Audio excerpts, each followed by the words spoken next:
नमस्कार भक्तों, स्वागत है हमारे चैनल सनातन ज्ञान में। भक्तों, 11 जून ज्येष्ठ माह की स्नान दान पूर्णिमा 2025 के दिन चुपचाप गाय को खिला दें। एक छोटी सी चीज, 1 महीने के अंदर करोड़पति बन जाओगे। नमस्कार दोस्तों, स्वागत है। आज हम आपको ऐसी दुर्लभ जानकारी बताने जा रहे हैं। वास्तव में अगर आप स्नान दान पूर्णिमा के दिन अगर आप यह उपाय कर लेते हो तो यकीन आप पर श्री विष्णु भगवान तथा माता लक्ष्मी की असीम कृपा होगी और आप धनवान बन जाओगे। आप धनवान ना बने तो मुझे बताना दोस्तों, मैं सौगंध खाता हूं। बस जो उपाय आपको बताया जाए वह उपाय कर लेना। चलिए जानते हैं। स्नान दान पूर्णिमा के दिन चुपचाप गाय को खिला दें। यह एक छोटी सी चीज करोड़पति भी अरबपति होंगे। सभी संकट और आसान से मुक्ति, मृत्यु दंड, पितृदोष तुरंत होगा। पूरे साल आपके भरे रहेंगे। अन्य धन के भंडार यूं कहें कि आपकी साथ पूते तक करेंगी। रूपों पैसों पर राज बैंक बैलेंस बढ़ता चला जाएगा। आपके घर में वेतन है वह कभी खर्च नहीं होगा और बढ़ता ही जाएगा। सभी दुख दर्द संकट कष्ट दूर हो जाएंगे दूर और सभी सुख आपके कदमों में आ जाएंगे। सभी सुख आपके कदम चूमेगी यदि आप यह एक छोटी और खास चीज चुपचाप गाय को खिला देते हैं तो तत्काल गरीबी आपके जीवन से खत्म हो जाएगी। योग से राजा बन जाता है और 33 कोटि देवी देवताओं को धारण करने वाली गौ माता की असीम कृपा व्यक्ति पर आजीवन बसती है। व्यक्ति के घर में कभी भी अन्य धन वस्त्र की कमी नहीं होती। अन्य धन के भंडार व्यक्ति के घर में भरे रहते हैं। तो दोस्तों, कौन कौन से बेगौ माता से जुड़े खास और महत्वपूर्ण उपाय हैं जिन्हें यदि स्नान दान पूर्णिमा के दिन कर लेते हैं? तो दोस्तों, गाय का उपाय बताने से पहले मैं आपको स्नान दान पूर्णिमा पूजा के बारे में थोड़ा सा जानकारी दे देता हूं कि पूर्णिमा कब है और इस महीने में किस तारीख को पड़ रही है। 10 या 11 मई को है स्नान दान पूर्णिमा के दिन आपको पवित्र नदी में स्नान करना है।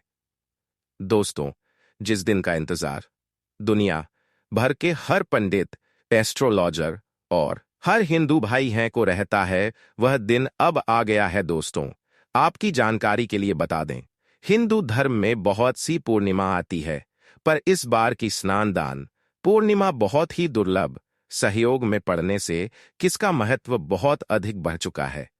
इसमें सबसे पहले भगवान विष्णु तथा माता लक्ष्मी की और उनकी विधि विधान से पूजा की जाती है। गौ माता की पूजा की जाती है, लेकिन इनमें सबसे ज्यादा महत्व स्नान दान पूर्णिमा का माना जाता है। शास्त्रों में, वेदों पुराणों में साफ साफ लिखा हुआ है, ज्येष्ठ महीने की पूर्णिमा भगवान विष्णु और माता लक्ष्मी जी का आशीर्वाद प्राप्त करने का सबसे सुनहरा दिन होता है। इस दिन भगवान विष्णु जी तथा माता लक्ष्मी जी बहुत ही ज्यादा प्रसन्न मुद्रा में होते हैं और अपने दोनों हाथों से अपने भक्तों पर कृपा बरसाते हैं। एक तरफ दोस्तों, मान्यता है स्नान दान पूर्णिमा के दिन जो चंद्रमा होता है वह अन्य दिनों के मुकाबले सबसे ज्यादा प्रकाशमान होता है और सूर्य देवता को अर्घ दिया जाता है। महिलाएं वैशाखी पूर्णिमा का व्रत रखती हैं। दोस्तों, अगर आप नहीं जानते तो आपकी जानकारी के लिए बता दें, एक व्यक्ति की कुंडली में अगर चंद्र ग्रह की स्थिति अच्छी है तो उसे व्यक्ति का भाग्य हमेशा उसका साथ देता है। वह व्यक्ति जिस कार्य को भी शुरू करता है उसे कार्य में उसको सफलता प्राप्त होती है। इसीलिए स्नान दान पूर्णिमा को हमारे हिंदू धर्म में बहुत ही ज्यादा विशेष और खास महत्व दिया गया है। आप लोगों की जानकारी के लिए बता दें, 11 मई स्नान दान पूर्णिमा के दिन 52 तरीके के शुभ योग बन रहे हैं। कई सालों के बाद चंद्रमा का प्रकाश इतना प्रकाशमान होगा जितना कभी नहीं हुआ। 30 साल में ऐसा दुर्लभ संयोग बनने जा रहा है। लक्ष्मी योग, ग्रह योग, नक्षत्र योग, अमृत सिद्धि योग जैसे शुभ योग का निर्माण हो रहा है। पूर्णिमा के समय में पूरे दिन का व्रत करना चाहिए। पूर्णिमा के दिन भगवान विष्णु जी और माता लक्ष्मी जी का आशीर्वाद प्राप्त होता है। स्नान दान पूर्णिमा तिथि के दिन ब्रह्म मुहूर्त में सोकर नहीं उठ सकते हैं, किसी पवित्र नदी में जाकर स्नान नहीं कर सकते हैं, पूरे दिन का व्रत नहीं रख सकते हैं। वैसे तो दोस्तों, स्नान दान पूर्णिमा के दिन स्नान और प्रार्थ का विशेष ही महत्व होता है, लेकिन इस दिन अगर आप ज्योतिष शास्त्र तंत्र शास्त्र के अनुसार एक गाय वाला उपाय विधि विधान से कर लेते हैं तो इस उपाय को करने के बाद साक्षात आपको विष्णु जी और माता लक्ष्मी जी का वह असीम आशीर्वाद, भगवान विष्णु जी की कृपा से आपके नवग्रह आपका साथ देना शुरू कर देंगे। आपके राहु केतु की दशा अच्छी हो जाएगी, क्योंकि एक व्यक्ति के जीवन के भाग्य का राहु केतु का नियंत्रण भगवान विष्णु जी की हाथों में होता है। दूसरी तरफ इस उपाय को करने के बाद आपके जीवन में धन आना शुरू हो जाएगा। आपके जीवन में जो धन आएगा उसमें वृद्धि होगी, वर्षा होगी।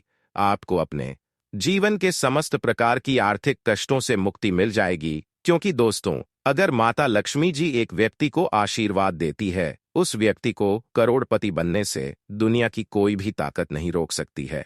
अब आप सोच रहे होंगे कि गाय को ऐसा क्या खिलाने से और ऐसा क्या उपाय करने से आपको विष्णु जी और माता लक्ष्मी जी का आशीर्वाद मिल सकता है। तो दोस्तों, आपने देखा होगा, जब भी आपके घर पर दिवाली की पूजा होती है या धनतेरस की पूजा होती है या फिर किसी भी पूर्णिमा की पूजा होती है, तो आपके घर वाले गौ माता की पूजा जरूर करते हैं और गौ माता को जो भोग होता है उसमें से कुछ ना कुछ खिलाते हैं, ज्यादा नहीं तो 2 पूरी अवश्य ही खिलाते हैं। तो दोस्तों, आपको इस उपाय को 11 मई स्नान दान पूर्णिमा वाले दिन ही करना है और सूर्य देव को अर्घ देना है और उनकी विधि विधान से पूजा करना है और एक घी का दीपक पीपल पेड़ के नीचे जरूर ही जला देना है, क्योंकि पीपल के पेड़ में साक्षात भगवान विष्णु तथा माता लक्ष्मी जी का वास होता है और यह बहुत ही सरल उपाय है। तो पूरी जानकारी प्राप्त करने के लिए वीडियो के अंत तक बने रहे। तो दोस्तों, आपके घर में सदैव भर रहेंगे धन, धन के भंडार। जो भी जीवन दुख दर्द संकट कष्ट है वह सभी दूर हो जाएंगे। इस वीडियो में हम आपको एक खास और महत्वपूर्ण चीज के बारे में बताएंगे, क्योंकि आपको स्नान दान पूर्णिमा दिन गाय को जरूर खिलानी है।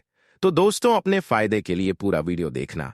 यदि आज की इस वीडियो को आपने बीच बीच में से देखा, काट काट के देखा, तो यकीन मानिए जीवन में आपको कभी सफलता हासिल भी नहीं होगी, ना ही आपको पूजा का कोई फल प्राप्त होगा और ना ही भगवान विष्णु जी और माता लक्ष्मी जी का आशीर्वाद आपको प्राप्त होगा।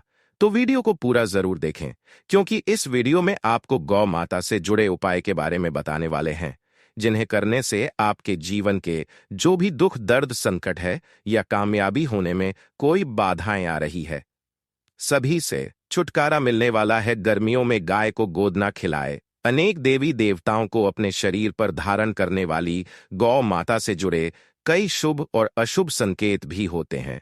मतलब गाय का दूध दुहाते समय यदि गाय ठोकर मार दें और सारा दूध बिखर जाए तो अपशुभन होता है। यदि कोई यात्रा पर निकल रहा हो और गाय अपने बछड़े को दूध पिलाती सामने आ जाए, तो निश्चित रूप से कि यात्रा के लिए आप निकले हैं, वह यात्रा आपकी जरूर ही सफल होगी और वह जिसके लिए आप निकले हैं वह जरूर ही पूर्ण यात्रा पर जाते समय गाय की आवाज आना और रात्रि में गाय की हुंकार करना भी शुभ होता है। दोस्तों, स्नान दान पूर्णिमा के महीने में आप गाय के साथ भूल कर भी यह काम ना करें, अन्यथा लगता है घोर पापची। हाँ दोस्तों, गाय को राष्ट्रीय पशु बनाए जाने और इन्हें मौलिक अधिकार दिए जाने की बात हो रही है, तो सवाल उठता है, गाय संस्कृति का अहम हिस्सा है, तभी गाय के साथ लोग खराब व्यवहार कैसे कर लेते हैं और जैसे ही दूध देना बंद कर देती है तो लोग इन्हें उनकी किस्मत पर छोड़ देते हैं, सड़कों पर और गलियों में भटकने के लिए। ऐसे में गौवंश जीवन को कोई डंडे मारता है तो कोई उन पर पानी डाल देता है, कई बार लग जाती है तो कभी बीमार होकर बेचारी गाय दम तोड़ देती है।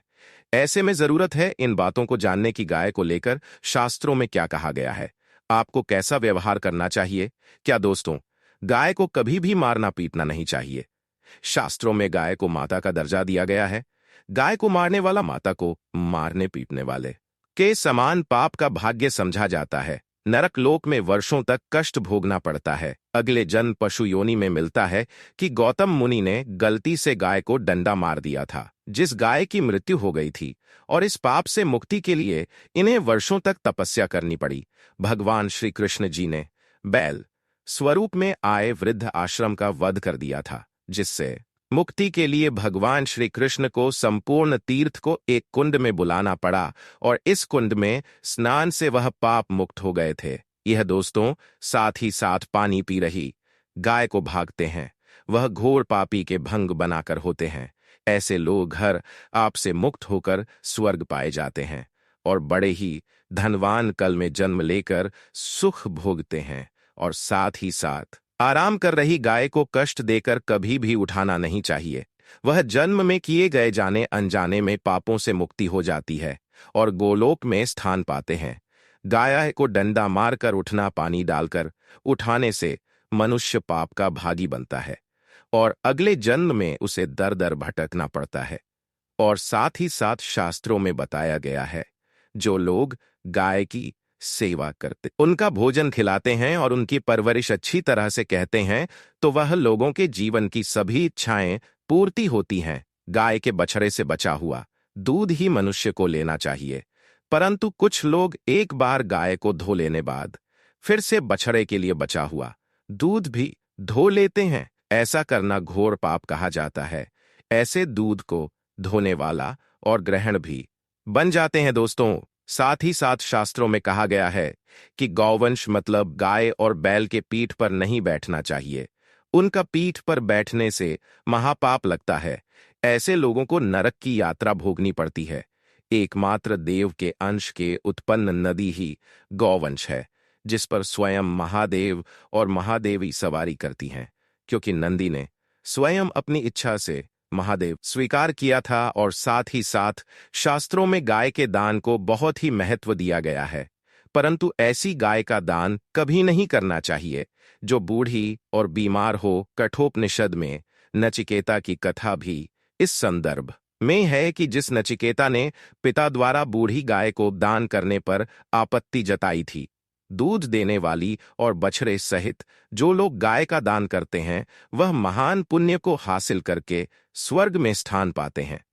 दोस्तों, साथ ही साथ सूर्य, चंद्र, मंगल या शुक्र की युक्ति राहु से हो तो पितृदोष होता है। यह भी मानता है कि सूर्य का संबंध पिता से एवं मंगल का संबंध रक्त से होने के, यदि शनि, राहु या केतु या दृष्टि हो तथा मंगल की युति राहु या केतु से हो तो पितृदोष होता है। इस दोष से जीवन संघर्ष में बन जाता है। यदि पितृदोष हो तो गाय को प्रतिदिन पूर्णिमा के दिन या किसी भी खास दिन स्नान दान, पूर्णिमा के दिन रोटी, गुड़, चारा आदि खिलाने से पितृदोष दोस्तों हर एक और मांगलिक काम में गौ माता या उनसे जुड़ी चीज जैसे गाय का गोबर, गोमूत्र, गाय का दूध अथवा गाय के दूध से बना घी जरूर शामिल करें। इससे आपको पुण्य भाव की प्राप्ति होगी। सनातन परंपरा के अनुसार जिस घर में गाय हो जुड़े सभी वास्तु दोष स्वयं खत्म हो जाते हैं। गाय के ऊपर जो कुबड़ होती है वह बृहस्पति गुरु है। अतः जन्मपत्री में यदि बृहस्पति अपनी नीच राशि मकर में हो या अशुभ शिवलिंग में जा रहे हो और सामने से गौ माता आई हुई दिखाई दे, तो गौ माता को अपनी दाहिनी ओर से जाने देना चाहिए। आपकी यात्रा जरूर ही सफल होगी। और साथ ही साथ लें, यदि आप यात्रा पर जा रहे हैं और सामने आपके गाय पड़ जाए अथवा अपने बछड़े को दूध पिलाती हुई सामने गए दिखाई दे जाए, तो समझ जाना कि वह यात्रा आपके लिए जरूर ही सफल होगी। और साथ ही साथ जिस घर में गाय होती है उसमें वास्तु दोष स्वतः ही खत्म हो जाता है। और आप भी रोटी बनाएं, प्रतिदिन ताजी रोटी ही बनाएं। गाय को अगर आपने रोटी बनाई है तो कोशिश करें कि उसे रोटी को आप तुरंत ही गाय को खिला दें। अगर आप उसे रोटी को रख देंगे और उसे रोटी को अगले दिन देंगे तो वह रोटी बंसी मानी जाएगी। गाय को कभी भी बासी रोटी ना दें, इसे घर में नकारात्मक ऊर्जा वास करती है और आपकी बिल्कुल भी नहीं बनेगी। इससे आपके घर में हमेशा दर्द देवता का वास रहेगा और आप जिस भी कम उसे काम में आपको हमेशा असफलता ही हाथ लगेगी। इसलिए कोशिश करें गाय को रोजाना ताजी रोटी बनाकर खिलाएं, बासी रोटी गाय को ना दें। और साथ ही साथ सड़ी गली चीज गाय को नहीं खिलानी चाहिए कि घर में कोई फल है, कोई सब्जी है, सड़ जाए तो लोग क्या करते हैं, गाय को देते हैं। नहीं, ऐसा नहीं करना चाहिए।